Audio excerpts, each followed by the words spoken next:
welcome to episode 12. Let me do that again because it seemed to go crazy. And welcome to episode 12 of Police Box Paradox. Your look into the world of Doctor Who through some people that just like Doctor Who, and it doesn't really matter what they do because we're just going to be happy. I'm Wes. I'm here with Michael. Hello. Kyle. Back for the spring. And my dogs Reggie and Marley are running around making a nuisance of themselves. So please look past them when they get involved. They like Doctor Who. We have just watched episode, is it series 7? Is it episode 6? Matters. I don't know what the official number is because we had. It's either 6 or 7. It matters how they count the Christmas episode. That's what I was wondering. Well, so it's the Bells of St. John. That's what we've just watched earlier today, and I guess it's been completed for the U.S. for a little while. We were all a little thrown off guard because we thought the U.S. airing. We watch it earlier in the day usually. The U.S. airing is usually 9 p.m. Eastern time, but now it's 8 p.m. So that threw us off. So we're going a little later than we realized we were going to need to go. We've all seen the episode, and I don't know, we'll kind of go with it, and I guess we'll just start out like we normally do with the what did you think of the episode. Mike, what do you think of the Bells of St. John? It was okay. To me, after watching it, I kind of had a feeling the entire time watching it, like this feels different. It doesn't feel, then it dawned on me. It feels very, in certain aspects of it, it's not as corny, and I'll get to that referencing our friend Rob towards the end. It's not as corny, but it has a very similar feel to Rose. Mm-hmm. In terms of things like that. So I'm all right with it. I'd give it about 8 or 9 out of 10. But, I mean, it wasn't like, I figured we'd hit the ground running and be like, woo, be all pumped and everything else. And I'm not upset, though. No complaints. I got more for what you're saying when we get to it now. Kyle, what did you think of the episode? It's probably I'd say it's the second worst of the current season. It's right above Dinosaurs on a Spaceship. It wasn't bad by any means, but I don't know. It just did not feel like, hey, welcome back. It is now Doctor Who, and we are all excited to be back. It was okay. I mean, there's nothing really bad about it. I did enjoy the fact that Moffat, once again, has taken something that all of us are very familiar with and has tried to make it something more sinister, something more scary. I'd always appreciate it any time that he actually does that in the show. I'm very glad you didn't just say, I'm so glad Moffat found a way again to have someone say Doctor Who. I'm going to get to that at some point. I think I can play off about what both of y'all are saying, and I don't want to come off like I didn't like the episode, because I did like the episode, but I also enjoy any time the Doctor's on screen. I don't care. He can just sit there and read me The Great Gatsby, and I'll just be like, wow, the Doctor's here. He's doing things. That's great. I thought, to me, the Christmas episodes have always been a different piece. And this last episode with Clara was so well done and had such a pacing that it made me feel that anytime she's involved, we're going to have that pacing. And this is the first time we've seen her that it's been slowed down. Because even in Asylum of the Daleks, it had a different pacing than what we're getting in this episode. Mm-hmm. It did. I like how you're saying it goes back to Rose, because I'm not a fan of the Rose episode. If I had just seen the Rose episode and hadn't had access to so many other episodes and watched through them with Blake, I probably wouldn't have kept going for a while, or it would have taken more to bring me back in, because it was corny. Not just because they didn't have the production value, just because the writing seemed stiff and different for some reason than a lot of our favorite episodes. To me, this was a little stiffer. I do like the episode because I enjoy the fact that he did do the twist of the Wi-Fi. Moffat takes the thing that you already have, like the crack in the wall. You know that there are children. I didn't have it, but some child has sat there with a crack in their wall their entire childhood, freaked out about what it would be. Mm-hmm. Shadows, statues, things that we could develop our own fears for, Moffat has a way to show us why we are right to be scared of them. And while we're not scared of Wi-Fi in particular, it is something that is around us at all times. I mean, you constantly have that vulnerability. And how many times have you clicked on a Wi-Fi network that's not the one you're supposed to be clicking on? I mean, it's playing on a lot of things that really can play into your fears and things that you can relate to. And that's why I like it. I thought the episode was fun. You know, there are a lot of small Easter egg type tidbits I think that are going to play in later. Yeah. I do think this is an episode we're going to look back in a few episodes or maybe even next season and go, oh, we should have paid closer attention to this and this and this. There's one major thing that we will get into in a minute that we've noticed, and there's a few different angles to take on it. But for the thing I kind of want to get to early on is, it appears that the big bad for this season is going to be the Great Intelligence. Am I wrong in thinking that's our overarching bad guy? I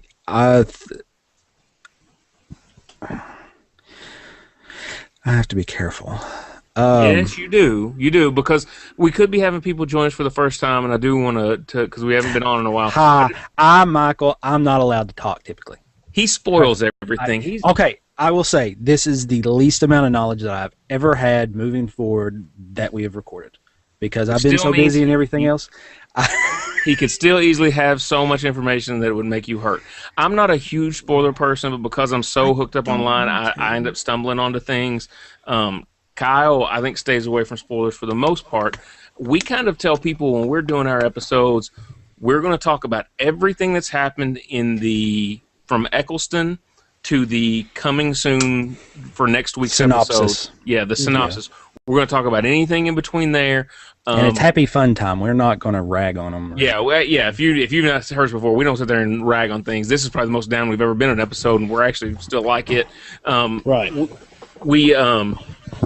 We will have a few things we're going to get into at the end of this episode that maybe to some people they consider spoilers. To me, there's what you already know. Spoilers are way up at the top, and we've got a couple things in the middle that are just probably, if you're listening to this podcast, you already know some things about the 50th anniversary that were confirmed today, stuff like that. But we're going to get into that at the end so people have some warning. But go ahead. I will say this about. I'm trying to find the article that I put. Where is it? Spoilers there. I will say this, and I won't say anything else, but I posted this last week that it was a spoiler for the episode, and in a sense it was. They actually, on BBC's website, in the credits for the episode prior to it airing, had Richard E. Grant credited for the Great Intelligence. Really? Yes. Before? That's something they usually don't do. Yes, a week before. It was on the BBC episode page for Bells of St. John, giving the credits for the people, had Richard E. Grant listed as the Great Intelligence. Now, they didn't do that, and I've looked up stuff. No one had said it or didn't think that they did it for Asylum of the Daleks. They were very keen on keeping that secret. Right. Apparently, they're not that worried about keeping Richard E. Grant showing up in an episode a secret. If I'm correct in this, the Great Intelligence was in the Christmas episode, correct? That was the main Christmas episode was basically the origin. Yeah, we witnessed the creation, and I think there was a series, a couple of episodes, one or two with the second Doctor in the Great Intelligence. I don't know if he's shown up since. I don't believe so. The way it's been described to me is Moffat is treating 7B the same as he treated 7A. It's more about these individual movie style, right? Episodic. And they've shown that with those posters, and I love the posters, especially the Indiana Jones looking one. That one's amazing. I want to print a bit. But with that, you have less of an overarching story. But we are going to have something. He did say there was a small overarching story, and my assumption is that it will be a battle of some kind. Well, obviously we have, plus with Clara. I mean, right. Whatever funky things going on with her. So Yeah, and they have come out and said that we will know that. Yeah, by and the end she of didn't die this episode. I really felt like I really thought at some point she was going to die in this episode, and I thought this could be. Oh, they teased it more than once. Yeah, but I thought this could be how she becomes the computer, becomes the embedding that is in the Asylum of the Daleks. Like I thought this was going to be a step. Like we're going to get every puzzle piece out of. We're going to get as in the season goes. We're probably going to see little pieces that fall into place that fit her. Maybe, who knows? Because this personality is a lot calmer than the previous two that we've absolutely witnessed. So, but we do see, and my favorite scene of the entire episode. Well, I don't know, the opening with the guy talking. I thought that was perfect. But that was very well done. Yeah. The end, whenever they have the banter back and forth in the TARDIS of "Will come back and ask me tomorrow because I might say yes." That whole exchange is back to why I really have fallen in love with her as a companion, because they're very witty. Her and Matt Smith, when they are in dialogue together, I don't see how they can be this good this fast, because it's like they've worked together forever. Have you listened to the Nerdist podcast you just posted yesterday? No. It's with Jenna Lewis Coleman. Mm-hmm. You need to listen to it. Anybody listening, if you've not listened to the Nerdist, go listen to it, because she talks about her audition. Mm-hmm. She talks about how they do stuff. It's natural because that's basically what they do. Nice. They go back and forth and fill each other out and go with it along that way. She actually said, not to keep cutting you off, she actually said, I think the Christmas episode when they had the kiss, they filmed they shot that like 10 times with the doctor, with them testing different reactions with the doctor until they picked which reaction they felt was accurate. So it's very fluid with how they work with the two of them. I just enjoyed them being together on screen. I'm excited to get more, and I want to see more. Like, we don't know where she's going. I'm wondering, does this version of Clara go with him, or do we get another one? Because if you've seen the prequel, which we watched it before we watched the episode, the prequel, I enjoyed the prequel more than I did the episode, and it was only 2 minutes, and really until the end you don't understand what's going on. Have you seen it, Mike? Because Kyle watched it with me. On the swing? Yeah. Yeah. It's so, like, you watch it, and the whole time you watch it as if you're like, okay, I see, the doctor's sad, he's going to look around and find her, and then at the end when you find out that that's Clara, it's just one of those Moffat moments of, are you kidding me? Why did I not think of that when this was going on? Exactly. It was one of those things like, I should have but it never, however they play it out, it doesn't register with you that could be a possibility. Yeah, it is so well done, like everything else Moffat does. And he is going to keep knocking around the universe of space and time until he actually bumps into her again, and he's going to keep bumping into her, and there's obviously a reason for it, and we're going to find out at some point what that reason is. I enjoy that. Now, with the Great Intelligence, we'll see more, and we'll see kind of how it's going to play out. So, in this episode, the big walkaway, the big thing that stuck out in my head was the book. So we're going to have to talk about the book. Okay, anyone who's listening to the podcast, go to YouTube and watch Mike's face whenever he just made on the thing, because that just scared me. He's had a stroke, apparently. I will say this. I will say this now. If this plays out, if not, I'll make up for it. We're about to talk about the book. We'll just say the book for the moment. The book. I am current. If you've seen my face, if you're watching what Wes is referencing, I am reading an email from Random House's digital marketing manager for North America, giving me the press release for the announcement of this book. So the book's going to come out for real. And let me read this sentence.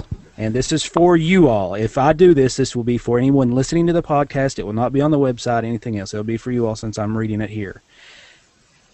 If you are interested in things like review copies or running giveaways, I'd love to discuss ideas.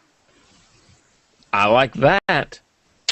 So check back, and we might be having a couple of might give some books ebook giveaway. Yeah, I've purchased other ebooks. That was fresh and hot right there. That's wow. You got that immediate. quick.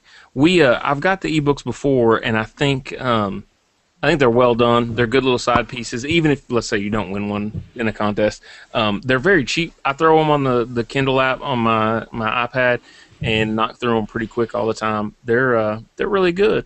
So the book, for those that maybe didn't pay attention and glossed over because you just saw the book come up, wouldn't think anything about it. Yeah, why would you pay attention to the book that the kid's holding? Because I looked at it and thought, something has to be important about this. Well, the book was written by Amelia Williams, which didn't hit me at first because it's Amelia Pond, but then, yes, she eventually did become Amelia Williams, and that's when it floored me. She is reading a book written by Emily Pond called The Summer Falls. Now, Mike, you said you have went online and you have found the summary of this book. Would you care to read that for us? Actually, if you want to talk, I'm going to pull up the press release from my email. Okay, well, you pull up the press release while we talk about this book that has a little girl on the cover with a flashlight. Behind her are two boys, one with dark hair, one with blonde hair, and a little dog. One thing I saw online, I'll point this out while I'm pulling it up, I saw the picture of the cover of the book on Twitter earlier, and they're like, look who's behind the little girl. It's Sherlock and Watson. Right, okay. Oh, okay. Which, little Kyle, skinny, dark-haired boy and a little You've not watched Sherlock yet, have you, Kyle? I've not seen it. I'm very disappointed in you for not watching it. It's one of the, I would say, as far as writing and overall story, it's probably in my top 5. Kyle, you weren't big on the episode, but the way they did all the text and the graphics, like going back and forth with the digital code and stuff, that's very Sherlock. Very Sherlock, especially the first episode. I was actually going to bring that up. I really did like that stylized part of the episode. That is very much Sherlock. Have you got the press release yet, or do I need to ramble? I'm looking. So still ramble. View. Hang on, let me click view. Well, one thing. Go ahead. I know this is back on a topic we've already visited, but I am of the opinion that I do think the big bad. I think the Daleks are coming back because we're building up to a 50th anniversary. Oh, I think you can't have. And listen, I'm an anti-Dalek guy. I think we've done them enough, and we've not freshened them up enough, unless we do the humanized versions a little bit. But I think they've got to play a part in the 50th because it's Doctor Who, and you need it. All right, Mike, let it rip. Okay, here we go. I'm going to read this. All right, the press release gives the quick back and forth between Clara and Artie. What chapter are you on? 10. 11's the best. You'll cry your eyes out. The good kind of crying. Then the press. I'm going to give this what's in the line, and then I'll give you all a second and see if it registers how it registered with me. When summer falls, the Lord of Winter will arise. What's summer? The best part of your life, maybe? I take Lord of Winter being the great intelligence. You think so? Well, yeah, Christmas episode. Winter, Christmas episode. I was just thinking you get summer, fall, and winter. There's no spring in there. Yeah. But anyway, it says, this is the synopsis. In the seaside village of Watchcombe, young Kate is determined to make the most of her last week of summer holiday. But when she discovers a mysterious painting entitled The Lord of Winter in a charity shop, it leads her to an adventure she never could have planned. Kate soon realizes the old seascape, painted long ago by eccentric local artist, is actually a puzzle, and with the help of some bizarre new acquaintances, including a museum curator's magical cat, a miserable neighbor, and a lonely boy, she plans on solving it. And then one morning, Kate wakes up to a world changed forever, for the Lord of Winter is coming, and Kate has a very important decision to make. Okay, well, number one, it's an obvious shout out to Game of Thrones. Winter is coming. Yeah. Yeah. I mean, they flat out you don't look. You're in the Doctor Who TV which show. we referenced that in the last episode for the Christmas episode Right. about Winter is Coming. I mean, we referenced that. So. Moffat's a fan of Game of Thrones, so that's not that's in there for a reason. So I'm assuming the lonely boy is the doctor, right? Because he's always the lonely one, and the miserable neighbor would be Rory in a sense. Because that's what it's the illusion is to those two. Yeah, we need to read it, or if someone we'll out there have to gets read. it. If you're looking at it, from the perspective of Amy Pond writing it, then Oh well, that's. I mean, I don't know who wrote it in real life, but that's how we're supposed to take it, as if. But if they wrote it, that way, yeah. Yeah, I'm excited about the book. Now, when she opened up the book, there's something in there, or was it the same book? No, it was the 101 Places to Go. The 100 Places to Go. Yeah, that book had on the inside of it. For some reason, I thought it was inside this, but it was a different one. In the inside of that book, she got it at whatever age she got it at, and every year, because she wrote, belongs to Clara Oswin, age 7, and then she would mark out 7 and put 8, and then she'd mark out 8 and put 9, and she ran down the whole list, and the last number is 24, saying that she is 24 years old now. There's one problem: the number 23 is missing. I think 16 was too. Was it? Okay, Maybe. Let me see if I can bring it up. I've got it here. See if you can bring it up. Yeah, I'm looking. The 24 is missing for sure. And then I didn't see 16 was missing. At first, I thought they're just doing this to give us a set age, so we'll know a point in time that she was a certain 16 age. and 23 are missing. Let me see. I'm bringing it up. Bells of St. John. And then I have to find it. I somebody just wrote down all the differences. Let's see here. Numbers were crossed out on the book with only 24 not crossed out. I guess so we assume she's 24. Yeah, so we assume that's her time. 16 and 23 are completely missing. 12 is written in red ink rather than the regular color. 11 is crossed out in red, and 19 is double crossed. So that could be anything, or it could give the randomness of somebody. No, I don't think anything's random when it comes down to Moffat. I think stuff like that is important, because that's the only reason I caught the book. Because when it happened, I thought they're not going to show this book if it's not extremely important. So it reference it again, yeah. Right. Moffat always puts those things in with purpose, and that's. I think we kind of learned that in season 3 or in series 3. Whenever we're leading up to the big finale with the Master, is we didn't realize all the hints that were left that none of us saw because they were so subtle and in the background. But yeah, I think those times are going to be important. Okay, this is kind of a segue, sort of going to things that were glossed over in the episode that something I think will come back eventually. We're going to know who the girl in the shop is to give her that phone number. I think it's Sally Sparrow from Blink. I hadn't thought of that. Because she's the only girl in the shop I can think. Now, maybe it could just be somebody new and random that we're going to deal with. But when I think girl in the shop, I think Sally Sparrow. That wasn't randomly somebody giving out that number. No. They glossed over it, so you wouldn't think nothing else about it.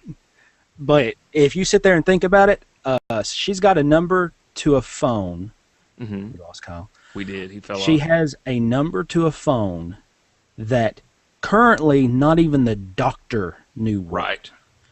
So you've got to assume at some point in the future that number is given out and meant to find its way to her.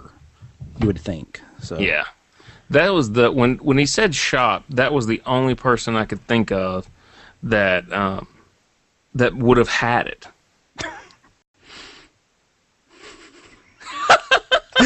You should. I'll let you read that. You need to. Kyle got kicked out, and I messaged both Michael and myself. Where am I? Get me out of here. Where am I? The Wi-Fi has killed me. We have lost Kyle to the Wi-Fi. Oh. Do you know that minutes after the episode was over, I was already online looking for ways to make my Wi-Fi network that name, and no one has a way to create those characters in Unicode yet, but they're looking and trying. Yeah. You have made it back from the Wi-Fi, Kyle. Now, if anything, if Kyle would just start repeating what we say, that Oh, that was amazing. You brought us to our knees. We got the message and just started laughing. That's amazing. All right. Well, let's see. I do want to come back to the line from when she was handing over the book. We're talking about the book where she says 11's the best. You'll cry your eyes out. Okay. I think that line's important. I think that means to me that she is going to be a part of when the 11th Doctor leaves. Like it's going to be under her watch. She'll carry over to the next one. Okay. But she also says it's a good kind of crying, so hopefully it's... Well, how many episodes are in this season? Because I thought it was maybe breaking the fourth wall. We have, what, 7 more? Is it 7 more? So we'll get 8 in this run, and we had 4 in the first, or 5 in the first? I think. Let me look. Yeah, look that up, because I'd be shocked if it was that much. I thought maybe there was something that would happen in the 11th episode of this season. But if we're going to get that many episodes, which that's a good...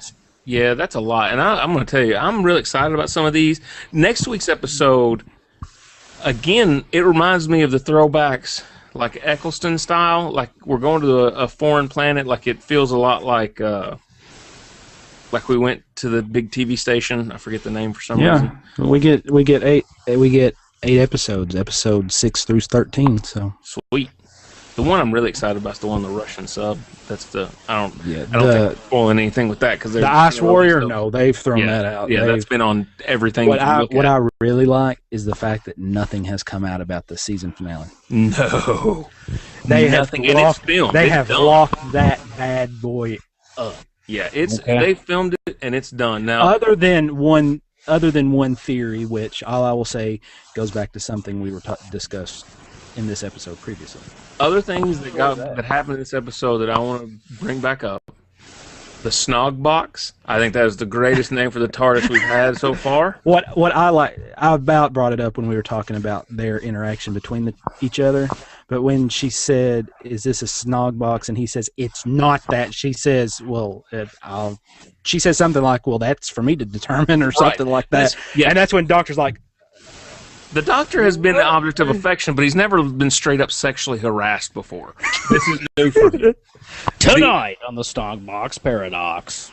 But see, the thing is, with Amy, there was definitely a wall like, no. With Clara, he's kind of like... It's making him uneasy. Like, it's like something could happen, and I don't want that to. But it could, but I don't want that to. It's like he's met his match. He's met his foil. Oh, he has met his match. I assure you.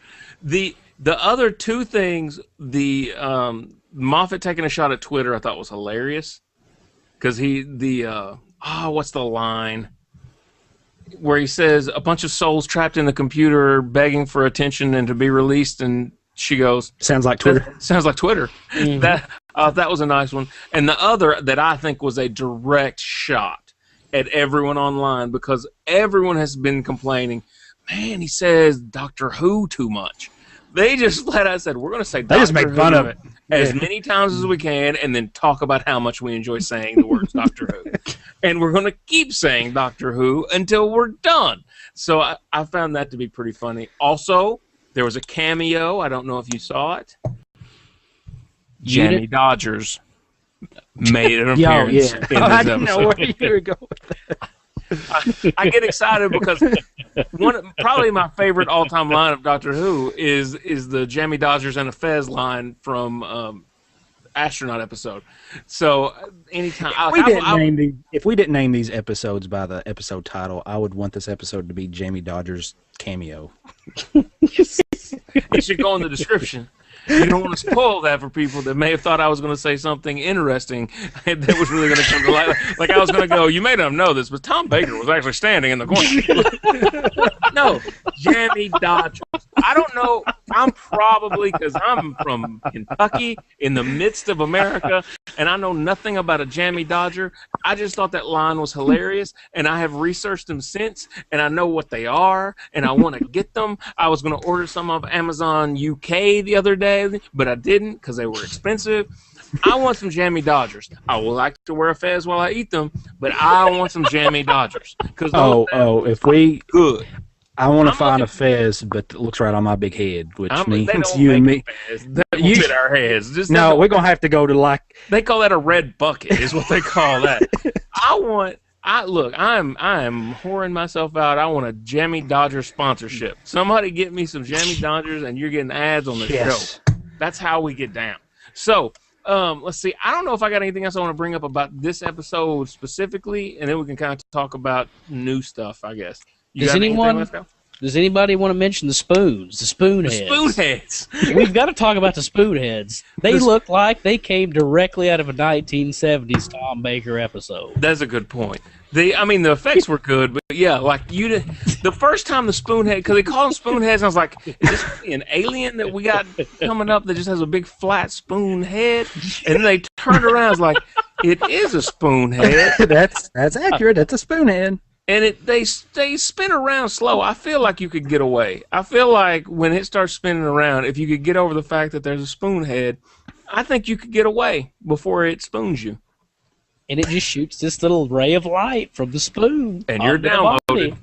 You're downloaded. It's just a classic 1970s Tom Baker. That's why now, show. Actually, this does bring up one thing.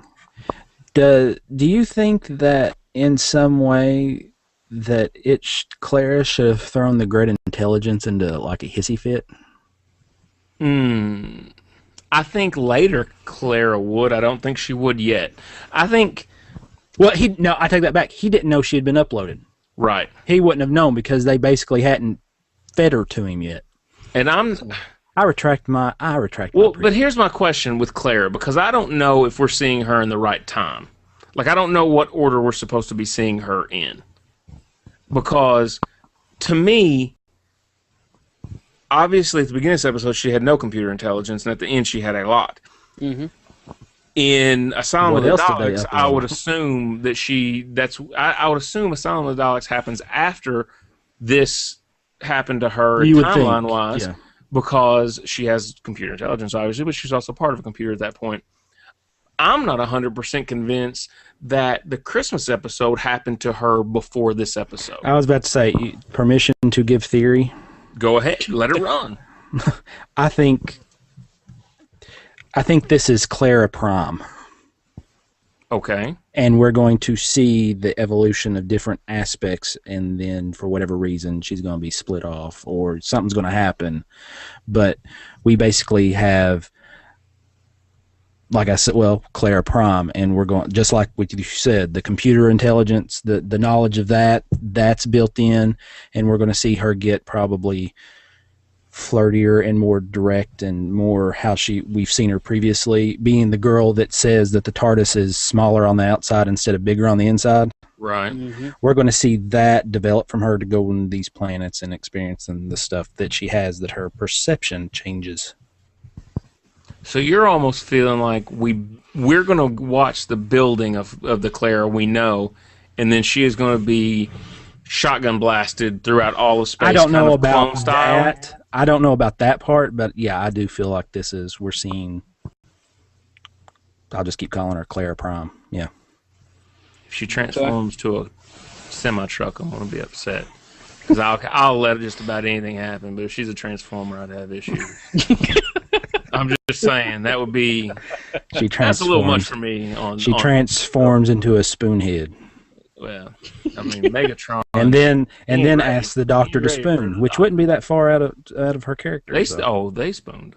It happened. Yeah. It happened. Okay, so we're kind of going to put, I guess, I didn't give it a rating.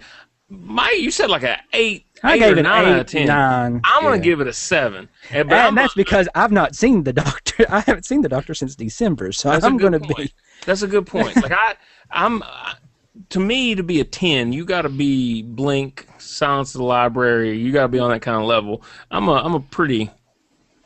Like, to me, even a bad episode is still like a 5 or 6, though. But there ain't that many bad episodes. I will give it 8 or 9 now, but I know that if this came in the middle of like a season, right, it would feel like it'd be a 6 or 7. Yeah, I'm giving it a 6 because I think we ramp up. I think we're about to be a part of a Stephen Moffat experience where it's going to just be heavier and heavier and heavier until we get our jaws dropped with the finale. And I think the finale is going to be the big setup for this entire piece. Well, I found a quote from Moffat regarding the finale. Am I allowed to read that? Yeah, you can read the quote. Okay, this is a But Moffat it's not a spoiler quote. quote. It's just This is a Moffat quote.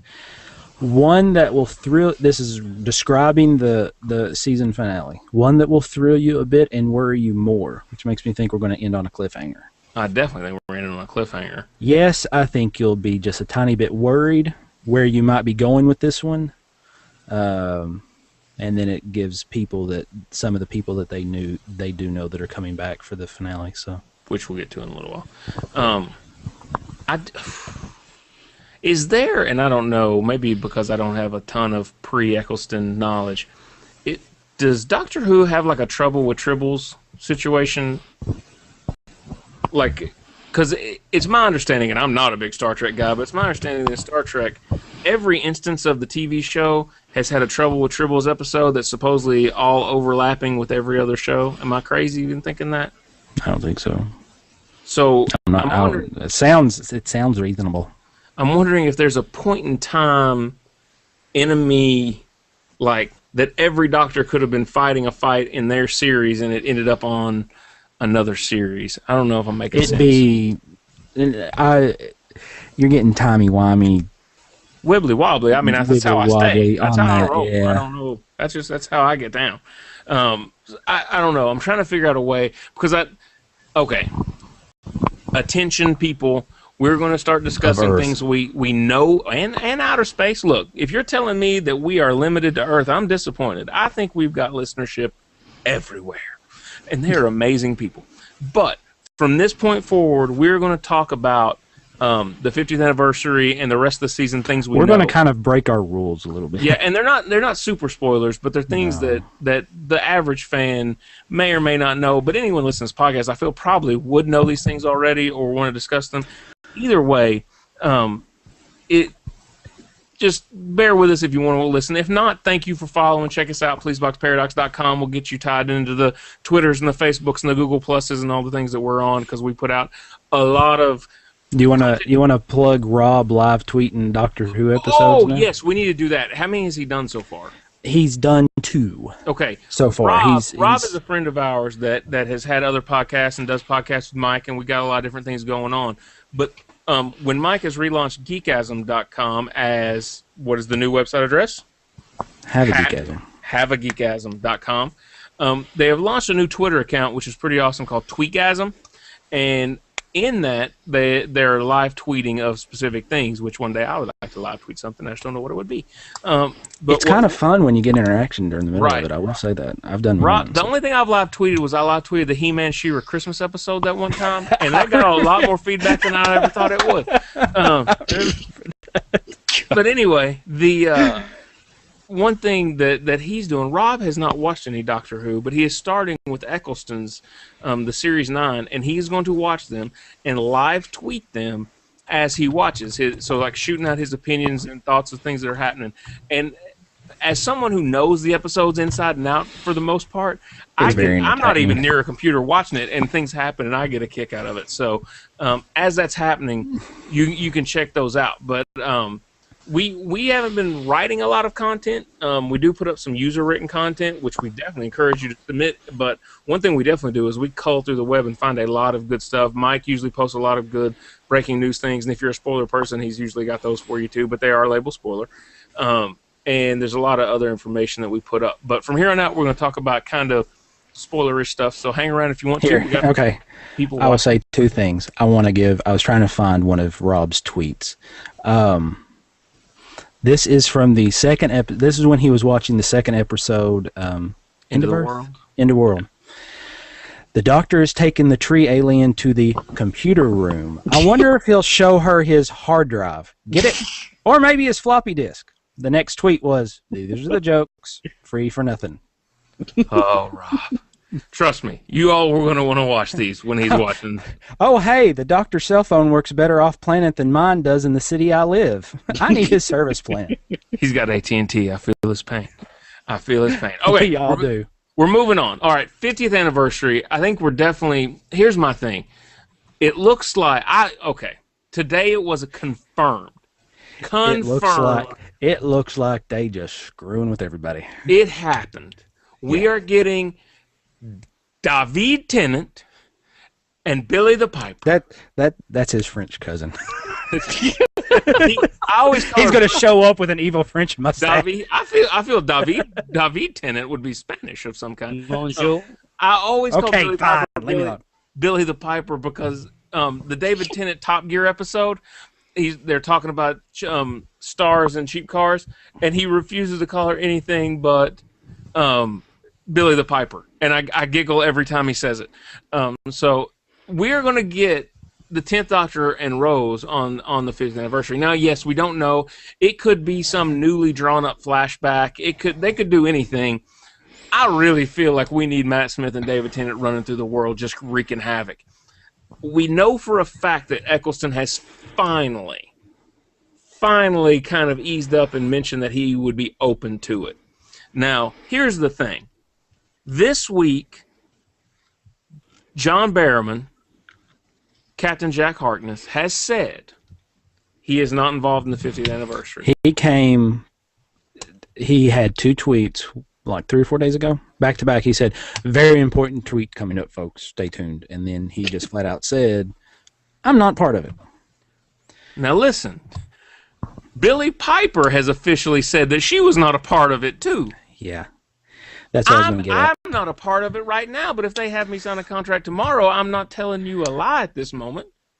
I'm telling you. If they ask me to be a part of it, I'll tell you no, but you'll be able to tell I'm lying because my nipples will be hard from now till December. That's what I would name the episode if I could. What I have learned is that, 1, Stephen Moffat lies. B, anything can happen. And X, the 50th anniversary is going to happen, and it's going to be big. They're going to make it huge. Yeah, it is. I will say this about Berryman, that for some reason I've got a feeling like he isn't just saying it. I don't think he's part of it. I do know Moffat's always had issue with not Berryman the actor, but he didn't create the character. Yeah. And because we're using it. And with all the junk with Torchwood and everything else, he's felt it's hard to bring him in. But which makes sense too. Yeah, a few months ago, it might not have been a few months ago, but a month, 6 weeks, 2 months, a few months, however many. It was in the past that Berryman he was on a radio show. He was somewhere. He was giving an interview. And, of course, he's one of probably 25 people that one of the first questions he gets is if he's part of the 50th anniversary. Oh, yeah. Well, he came out and said, yes, you're getting late breaking news that they just said something to me like an hour ago. I mean, it was like that. Well, then I've read later that his sister has come on, Berryman's sister, has said that either Moffat or BBC or both or something weren't very happy with him about saying anything at all. Yeah, so he might be covering up, saying, okay, y'all gonna have me in? All right, I'll just tell him I'm not. Or it's one of those things like, listen, I'll just tell him I'm not. Please like me again. See, I think, to me, and I know... Because he doesn't have an issue with Arrow. I've seen some people saying, well, he just can't get away from Arrow. The producers have said, go. The showrunner, the guy that has created and put Arrow on CW, which, listen, if you're a Doctor Who fan, I suggest watching it because it's paced very well. It's a very well-written show. And we've had 2 alum show up so far. I won't be surprised if we get more. The dude loves Doctor Who. Berryman is very strong on it. I'm a few episodes behind, so I've not seen River show up, but River comes on at one point. It's very good. The producer has straight up said if either one of them are needed, he will build Arrow's production schedule around it because he, as a fan, wants to see it happen. Yeah. Okay. Support that show just because he said that. That's the kind of show you have to be a part of. And it seriously is a good show. Oh, yeah, it's very good. Have you seen where they signed Deathstroke? He's going to be a regular cast member next season? No, but I'm glad they have because when he shows up, it's good. He's really good. Yeah. It's all the whole show. I think I'm like 4 or 5 episodes behind now. and the ratings are strong, so it's going to be back for sure. I'm telling you, it's a good telling of the Arrow, because I love the Arrow character anyway. So yeah, check that out. But I think for me, like I look back when I think of the 50th anniversary, to me, it's not, and I want a great story, but to me, I also want to celebrate what this has become. It's 50 years, and I realize it wasn't on TV some years. It's 50 years of a television show. The Simpsons haven't done that yet. They haven't done 50 years, and they may, and that's fine. But by that point, the Doctor will be on TV for longer. To celebrate, like Matt Myra said, I think they need to bring on Judi Dench and kill her. Wow. That's a joke reference to Skyfall for anyone that gets it. I've not seen Skyfall yet. Right. Spoiler alert. No, they actually bring Judi Dench on there and kill her. The actress Judi Dench. Dame Judi Dench, you want murdered, is what you're saying publicly. That's what you're saying. Good for you. It's a sacrifice.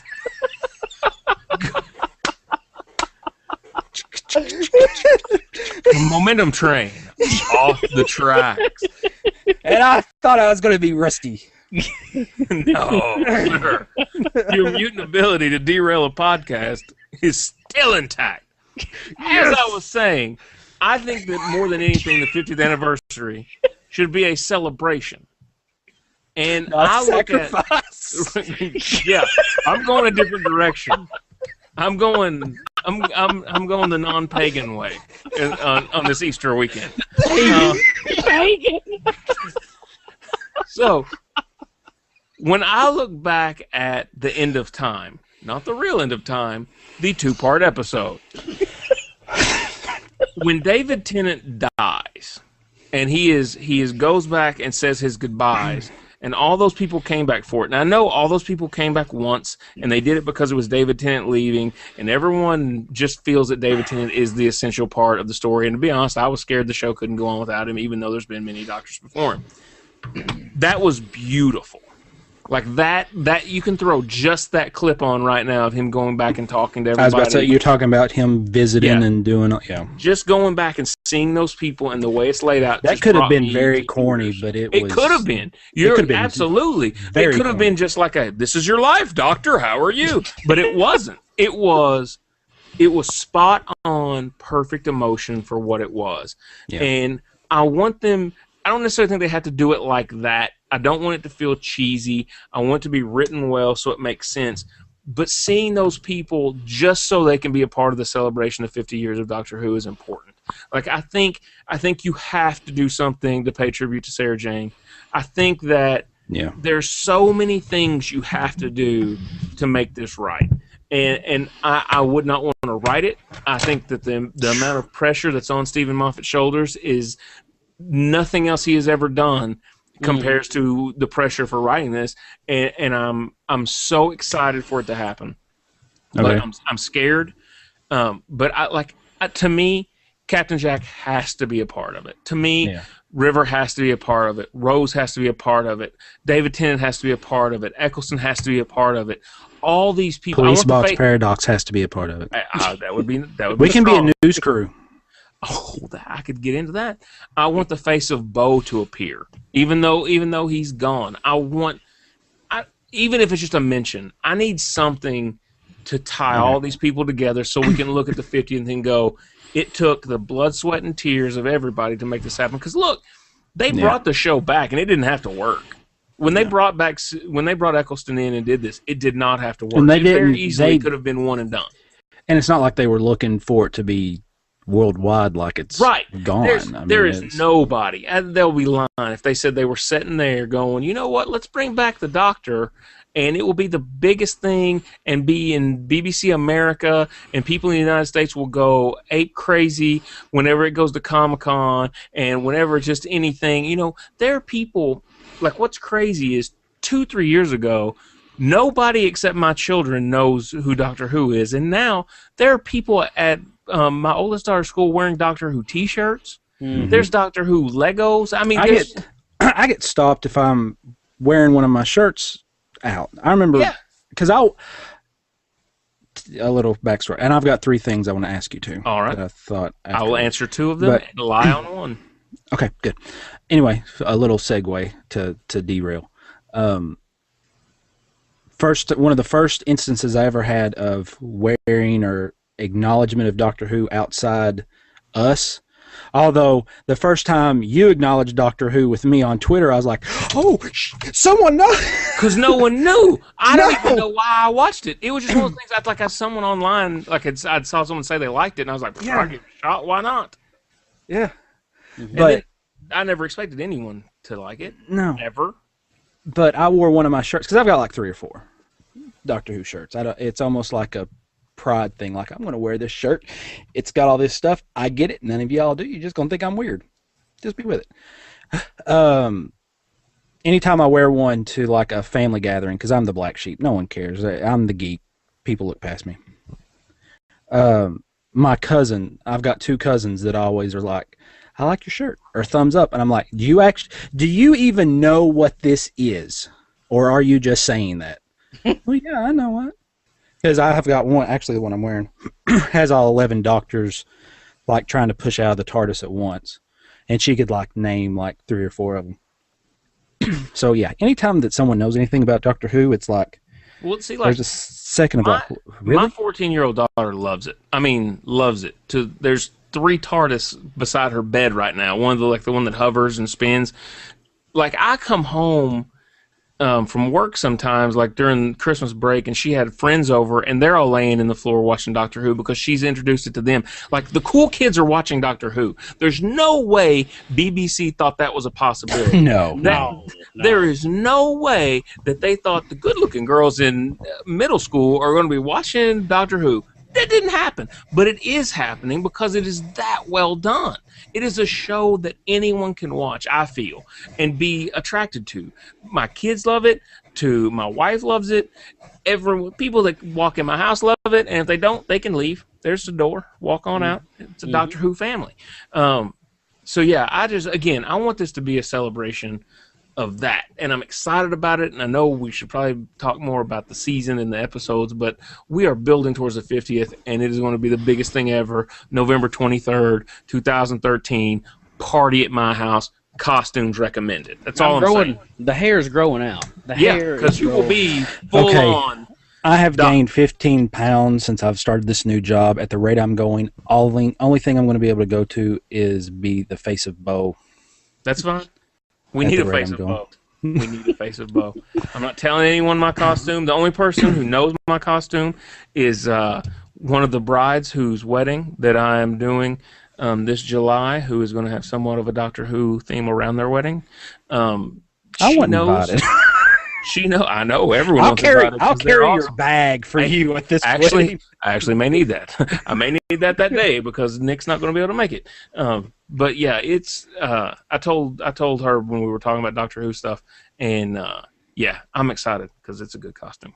It's sneaky. All right. Sneaky good. My questions for you, gentlemen. Your questions 3. In no particular order. Actually, no, we'll go in order.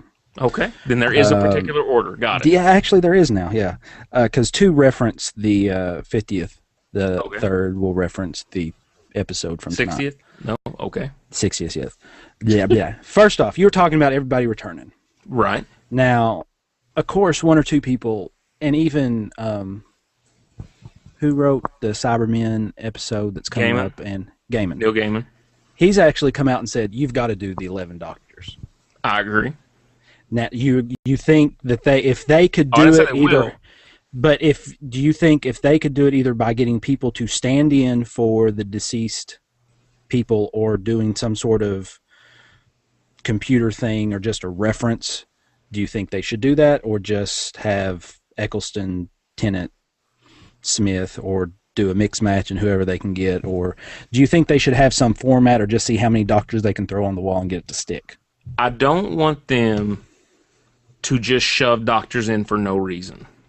It can't, like, my big fear with the Avengers when they were putting it together was, as good as these other movies were, can they do all those people at one time, give them all the proper amount of dialogue and proper amount of story time without either glossing over one or crapping on another. And So Joss Whedon nailed it. So you don't want a potential Hawkeye, is what you're saying? No, I don't. And that's the only drawback I see in the entire Avengers movie is Hawkeye, which was a character I was most excited to go see, didn't get full. Actually, well, let's be honest, I love Thor. I can't get over it.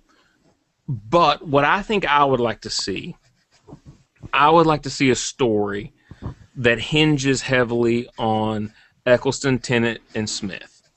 If you have those three as the main portion, then I think that you do something where the other doctors are involved quickly, maybe not on camera very long. I think that for the doctors that have passed away, I think you use archive footage and digitize it to where it's color. Forrest Gump. Yeah. I think you make it work. Maybe they're on there quick. Maybe it's a montage, but you do something where they all have to be involved, where they're all doing what they need to do from their time perspectives. Because here's a problem that you're going to have. A lot of these older doctors look crazy old now, almost to the point where they don't look anything like themselves before they would have regenerated. So it becomes confusing if you're going to say, well, I guess Tom Baker regenerated weirdly for a second and this happened. I don't know. He's now got white hair and he's 50 pounds heavier. You'd be like, there's a paradox. They can wash all that stuff away and we can kind of get over it just because of how much fans we are. But I'm sure they could get around with anything using the time lock as an excuse. Yeah, I think there's a lot of pieces like that. Yeah, I want them to be. I want them all to be there, but I want it to have a purpose. If they can't find a way to make it organically happen, I don't want them to force it. I'd rather be. It's kind of like the Super Bowl halftime this year. I spent the whole time going, when's she going to bring out Jay-Z? And then she didn't bring out Jay-Z, and I was like, you know what? Yeah. It was still pretty daggone good. Why am I worried about if she was going to bring out Jay or not? I don't want it to get to the point where. What was Jay-Z going to step out and do? Just stand there and be like, point at him and be like. That's what I would do. I'd just be like, that's D right there. I think, I don't know. I don't want to point. I don't want to force it, but I think I would be happy with them all in there. I want them to show up, but I don't want it to be stupid. I want it to make sense. Villains-wise, I'm in the same situation. I think the Daleks have to be involved. I mean, you can't have the Doctor 50th anniversary without the Daleks, but I also think you have to have the Master. I don't. We'll probably see the Silence again. Weeping Angels, but I don't necessarily know if they need to be in there. I think the Silence, because again, this is the one thing that the Doctor Who writing has really jacked up and not made clear enough to a lot of people. There's the Silence and the Silence. There's the Silence that is an alien race that looks kind of like Slender Man in the Van Gogh painting, Men in Black style, and then there's the Silence that seems to be a cult that's the cult. Kill Doctor Who. Yeah. So I'd like to see some more differentiation, but you know what? The Silence cult could also have the Daleks. It could have the Master. It could have all those people, and I think that the Silence will fall. I think that could all wrap around to the very back end because let me tell you, Moffat likes to do some lay an Easter egg 10 years ago and then it comes back now. So I think that would be a good way to bring everybody in, but I'd really like to see the Master. I'd like to see the Master come back to the point where he could be the arch villain in the series after the 50th anniversary going into Series 8. There's a lot of good stuff you can do, and we got a lot of villains we could play in. And we also have... Is it the 12th Doctor that is supposed to be the evil weird Doctor?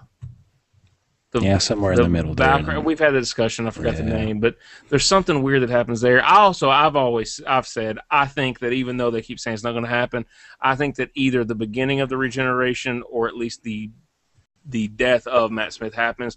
I know he signed on for contracts for Series 8. That doesn't necessarily mean that it's legitimate and that's happened. I think that we're getting ready to have a Doctor change. I just feel that it's going to happen. Yeah. I just do. And I think that's a good place to do it. All right. Next question. Okay. Going to Tennant and the Valiard. Billie Pepper. Valiard. Yes. Yep. Do we just get somebody? Yep. Yeah. Hoovy and Tim 12 on Twitter. Half between 12 and 13 is the Valiard, the bad Doctor. Thank you. So we've got the 12th, and then it happens, and then the 13th Doctor. Gotcha. Okay. Going our listeners following stuff. Yes, I know. All right, going to the 10th Doctor and Rose. Okay. If they're bringing them back. Right. If you had a choice between them doing the whole like. All right, going to comics. Have you read the all new X-Men that's out where they've plucked the? All right, they've plucked the original. They've plucked the original 5 from a point when it was just the 5 X-Men and the dorky 60s costumes. So Beast, no hair, Archangel, Beast, no hair, just Angel wings. Just Angel, yes. They have plucked them. Beast has gone back in time, grabbed them, and brought them to present day. Dig it. I like that. Now, it's actually a good book. Yeah, I'm going to read it now. Would you rather them do that, like you've pulled Rose and the Doctor from in the middle of some adventure they're having to be like, hey, look, this is going on now. We got it. We need you. Or would you rather them pull them in towards the end of where we saw, at least on, and obviously not for 10, but I'm thinking more in terms of Rose. Do you think if they brought her back towards the end, or like after he's already said the goodbyes before, that it's going to hurt her whole stuck in another universe? Okay. As convoluted a question as I could ask. What do you say, Kyle? I like his first option. I like the first option quite well. That doesn't take away from her being stuck in an alternate dimension and universe. And I would like that from any Doctor, that they would bring back. I agree. The whole Rose in an alternate dimension with the alternate Doctor, that comes up a lot in my house because the ladies of the house seem to like Rose a whole lot, and that's the love story of all love stories in this household. And even though she doesn't end up with the Doctor, she basically ends up with the Doctor. It's just the clone-ish type person, and she gets to have that life, and he gets to go on. And I think it's a good story, and I don't want to see it ruined. And you can't just pluck them out because that's not our Doctor. She doesn't have our Doctor. Our Doctor went on to have more adventures with other people. So you can't just pluck out the David Tennant and Rose that are in alternate dimensions because our real Rose is in the alternate dimension. Our real Doctor went on somewhere else. So you've got to pull them in before he left, I think, to make that work. It has to be a story that either... I think what's going to happen is we have to have created a paradox by stepping on our own timeline. Do you think they'll be pulled out from the same time, or you think it'll be, Doctor, we're getting you, and then the Doctor's like, I need Rose for this, and they're like, all right, we'll go get Rose. And that's possible. Like they'll be like, I'm going to go get Rose after she got her teeth all fixed because it's different than before then. Because don't tell me y'all didn't notice that Billie Piper's got her teeth all like capped up, and yeah, she looks different. You know she does. Don't tell me you didn't notice that. Yeah, I want to bring them in. I just, again, don't step on our stories. Because if you ruin our story, it's kind of like the new Star Trek movie. Not the one that's getting ready to come out, the one that did come out. That's why J.J. Abrams is a genius. Because J.J. Abrams said, I figured out how to reboot this series without stepping on anything. He's like, y'all and paying homage to it all. Yeah. Guess what? Like, y'all still working on the same stuff. You can't be mad because I've given you all your stuff that you had. All your stories are legit and real. I just get to start with new stuff, and it all makes sense. And I was like, you know what? If I was a Star Trek dude, I might be mad, but I'm not, and I think it's genius. I think and I don't say that like I don't like Star Trek, but it's just not my thing. It's not my obsession. But that play on it was right. Smart. Yeah, I love it. That's why the second they said he has Star Wars, I was like, it's a wrap. We got this. And we're coming hard again. It's happening. No Jar Jar Binks. He's out. Yeah. All right. Now, number 3, going back to tonight's episode. Do you think there was a point to the fact that the Doctor kept... I mean, he's done it before, TARDIS, da-da-da, but he kept emphasizing it's a time machine. I don't feel... And again, Moffat does... Words are there for a reason. He doesn't leave a lot of loose dialogue. I don't know if he was doing that for our part... Or doing that for her part, because she doesn't. Yeah. She had no knowledge of it.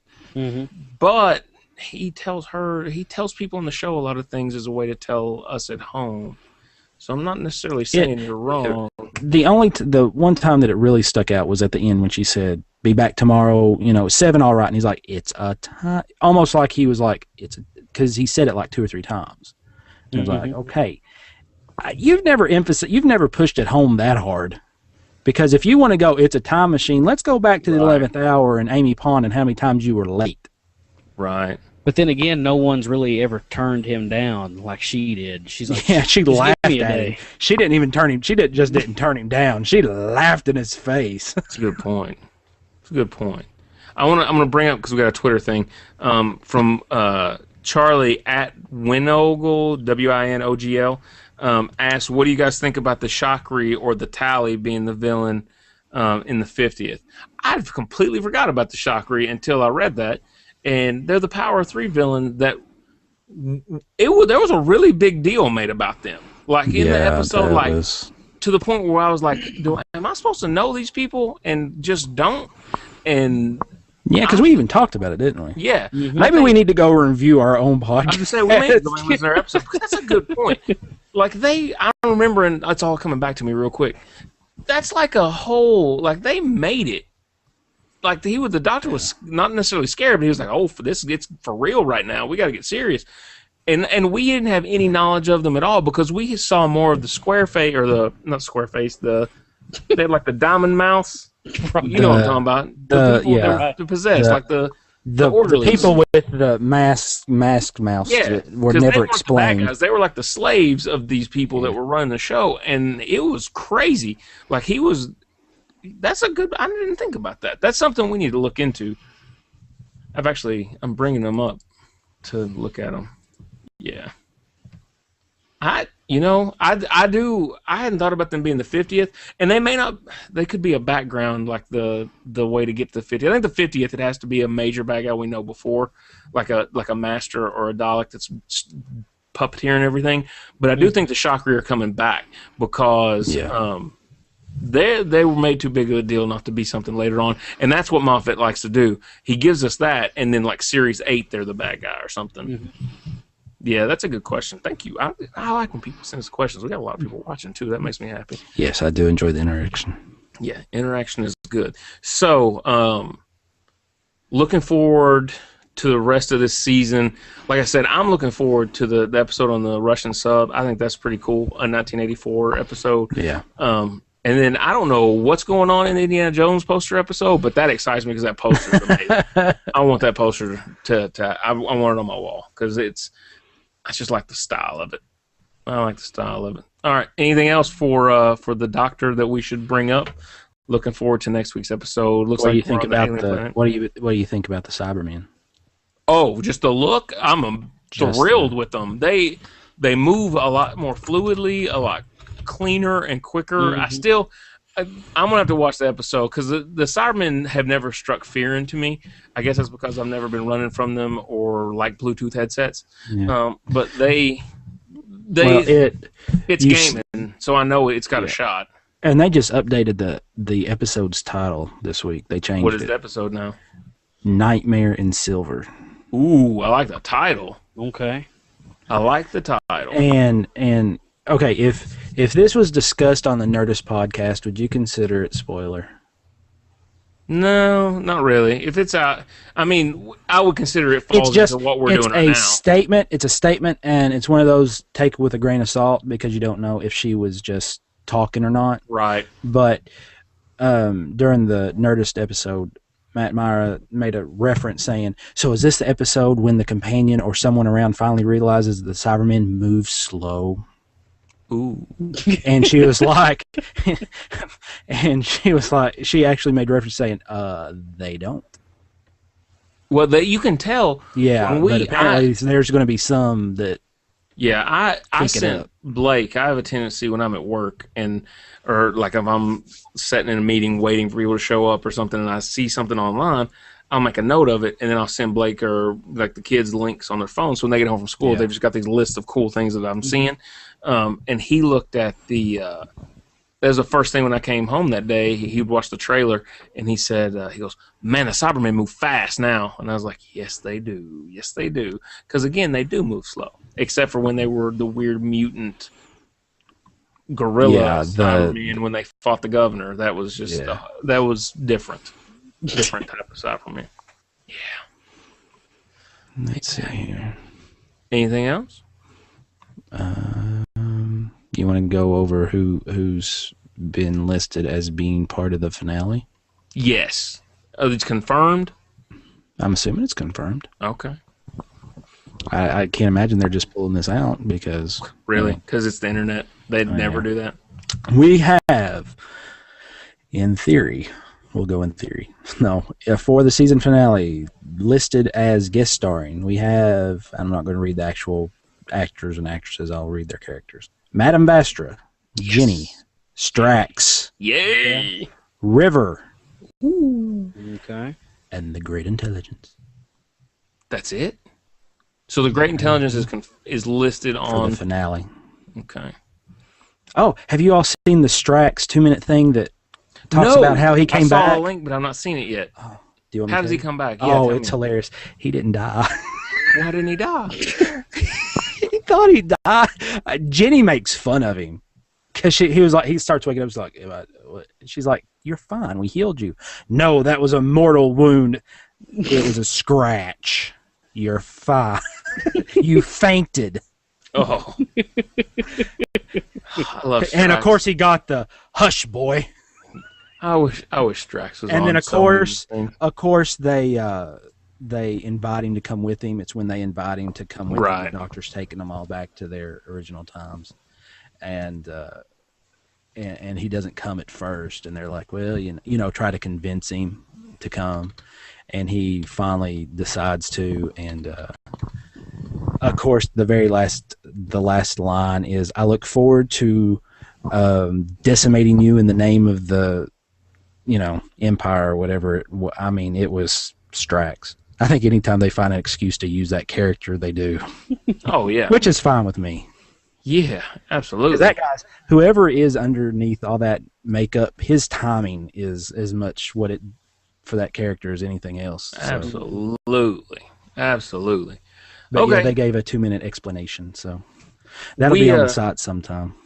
We're wrapping up this episode, the 12th Wes episode. is telling me to shut up for those of you not catching that. Time to wrap it. We got to wrap it. Leave them wanting a little more, just a little. We that's it for the 12th episode. We want to thank you all for listening. Thank you all for downloading. Again, if you're a new listener, this is just kind of how we do. We're not a big let's go recap the episode. You just watch the episode for most cases, and so we're just going to talk about it like we would talk about if we're sitting on the couch, because that's kind of what happens sometimes. If you've got questions throughout the week, please, you can send us an email to tardis@tphpod.net. You can check out the website, policeboxparadox.com, which is a part of haveageekasm.com. You can find us on Twitter, policebxparadox. We do a lot of stuff on there. If you got questions, things, comments, send them to us. We'll be glad to bring stuff up. We got a phone number that's somewhere on the website. Check that out, because I don't remember it offhand, or I will give it to you.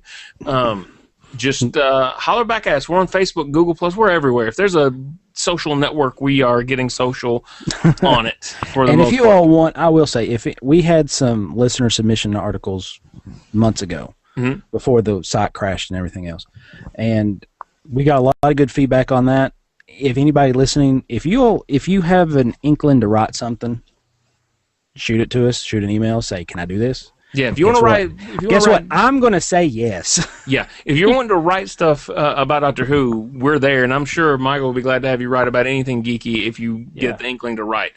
So people out there looking to write and get their stuff out there and getting a lot of people want to start blogs and they don't know where to get readership. So if you want to start writing with us and then, or if you have a site later on, you want to throw an article, we'll give links to your site. Yeah, look all at about us building. as we do this, but we're also a forum for anyone else that wants to discuss or get opinions or get shunned because you're wrong.